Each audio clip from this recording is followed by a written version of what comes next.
has significant influence over North Korea.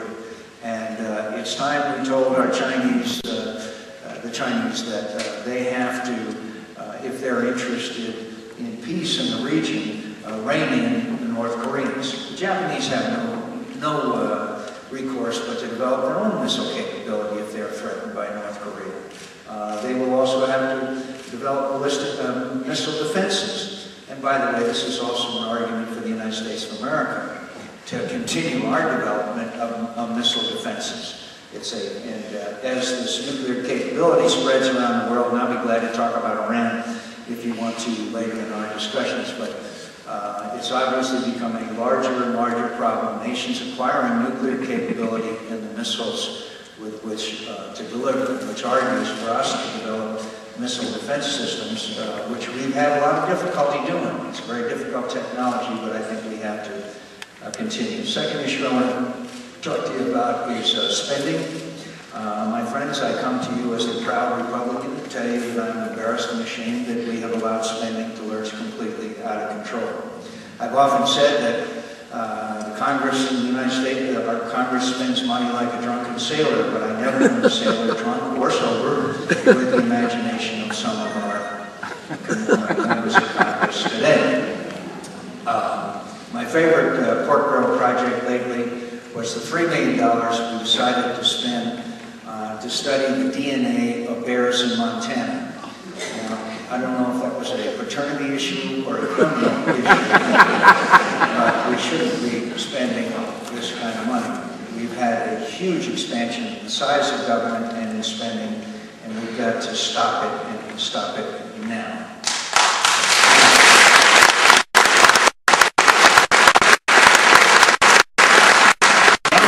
Vetoed the highway bill in 1984. It had 52 earmarked projects on it. And when he vetoed it, he said, "I haven't seen this much pork since I gave out blue ribbons at the Iowa State Fair." This last highway bill had 6,140 earmarked projects on it. One of them being the now famous Bridge to Nowhere, which you are all aware of, the bridge in Alaska, a $233 million bridge to an island with 50 people on it. We figured we could have bought every one of those residents a Learjet and saved money. And you know, you laugh and you cry because it's your money, and most of all, it's mortgaging our children's futures. Because when we continue to run up these massive deficits, it's our kids that are going to pay the bill. And I hope that the President of the United States will start vetoing some of these big spending bills and get this back under control. The third issue I want to talk to you about, the reason why some of you came here tonight, is the issue of immigration reform. First of all, you know that the system is broken. Our borders are not secure. It is a product of 40 or 50 years of failed government policy. It is a federal responsibility. And the first responsibility of government, particularly after 9/11, is to secure our borders. And we must do that. And we are all in agreement that that's our first and most important priority. Now, where there may be differences of opinion here is whether that is sufficient or not to do the job of preventing illegal immigration into this country. Remember, we also have a northern border from which, if you read the news recently, 3 terrorists came across from Canada and were down in Atlanta. So, do we believe that just securing our border is sufficient? Now, there's many of us, including the President, that believe that we need to take additional measures. One of them is a temporary guest worker program. Now, let me just describe to you very briefly how that would work. If a person who is an employer advertised a job in the United States over the internet and other ways, and no American came forward to take that job after 60 days, then that employer could enter into a contract with someone in another country, let's say Mexico. That person would go to our embassy with the contract and get a biometric tamper-proof visa. We have the technology for that now. And then that person would come and work under that contract. As long as that person worked, they could stay here. When they stopped working, they'd have to go back to the country that they came from. Now, why is the tamper-proof biometric visa so important? It's so important because right now, as many of you know, people come to employers with counterfeit Social Security cards, birth certificates. excellent counterfeiting. And you can't expect the employer to know whether that's a good document or not. When the word spreads on the south of our border that the only way you can get a job in the United States of America is if you have this tamper-proof visa, then they will stop coming because there will be no job here. And if an employer does hire someone without that, then that employer should be prosecuted to the fullest extent of the law. I hope you will think about that.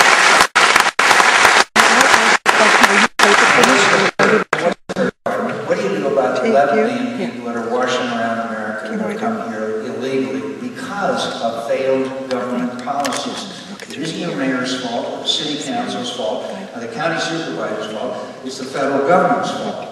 And so, what do you do about it? Well, there's three choices as far as I can tell. One is to leave the status quo, and I don't think that we want to do that. 11 million people living in America illegally. 3 million, they have 3 million children who were born here and under our Constitution are citizens. The second option is to deport them all. I don't know how you would do that. That renowned liberal columnist George Will recently said it would take 200,000 buses from San Diego to Seattle, and I'm not sure how you would do that. The third option is not to give them amnesty, because amnesty was given in the 1980s. It was given to about 3 million people. It did not solve the problem. It did not solve the problem. Now, our proposal is as follows, and it's not written in concrete. To pay a $3,000 fine, to have a criminal background check, to learn English, to pay back taxes, to work for 6 years, and after 6 years, get in line behind everybody else in order to be eligible for a green card, and then it would be another 5 years or so to be eligible for citizenship. Now, that may not be a perfect solution, and I'd be more than happy to discuss other ways with you. But if those are the options we have, it seems to me that might be a way to address it. I finally say that we need to raise the level of discussion on this. We share the same goal. The goal is to resolve an issue that is first and fundamentally a national security issue, and that's to secure our borders. So I'm open to your ideas and thoughts. I hope, and I respect them, and I hope that you will respect my views, and because we need to come together and solve this issue. I think we would all agree, no matter where we stand on this issue, the worst result would be to do nothing. And have the status quo. Now, in Washington last week, I had meetings with several House members who have various ideas. One of them is a congressman from Indiana named Pence, who says to me we could have like Ellis Islands, where people who are here illegally would have to go back and then go through a process and then could come back here. People who have been here. I think that's worthy of some discussion. There's other people who say, well, you've got to secure the border first. Fine, we're doing it right now. Or we're spending billions of dollars building walls, hiring new border patrol, etc. And at the same time, it would take 2 or 3 years to set up one of these guest worker programs or this process that we mentioned to you about legalization. So I think you could achieve the goal, which a lot of people are concerned about, who are saying secure the border first. I think we're in agreement on that. So what I would ask is that we could have a discussion and come together as a nation, and if I might say as a bit parochially, as Republicans, because we Republicans are the majority in both houses of Congress and have the presidency, as you know. So I hope we can have a discussion on that. Finally, I'd like to talk with you today again about the issue of Iraq, because it continues to be and should be the most important issue that Americans face.